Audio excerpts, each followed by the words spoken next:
আসসালামু আলাইকুম রহমতুল্লাহ।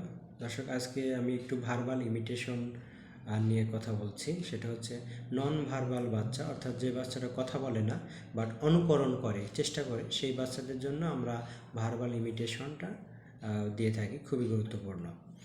অর্থাৎ একটা বাচ্চা কথা বলছে না কিন্তু আই কন্ট্যাক্ট আছে, সেই ক্ষেত্রে আমরা বাচ্চাটার আই কন্ট্যাক্ট নিয়ে আমরা ভার্বাল ইমিটেশন থেরাপিটা করতে পারি।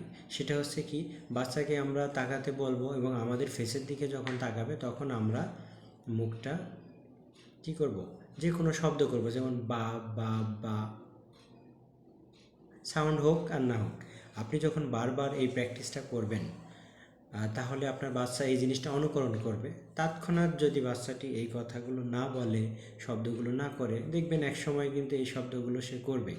তাই নন ভার্বাল বাচ্চার ক্ষেত্রে বারবার এই ভার্বাল ইমিটেশন খুবই গুরুত্বপূর্ণ। তাই যে বাচ্চাটা কথা বলে না তাকে জোর করে তো কথা বলাতে পারবেন না, বাট তার সামনে এই ইমিটেশনটা, যে স্পিচের যে ইমিটেশন, ভার্বাল ইমিটেশন, এটা করা খুবই গুরুত্বপূর্ণ।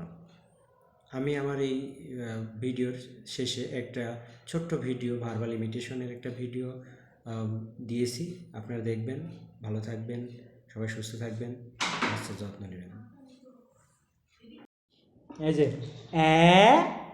Apple, B B B B করো, B B B B B B, ball. তারপর C C C C C C, cat, কাকা, কে কে কে কে, কাকা, বাবা বাবা, বাবা বাবা।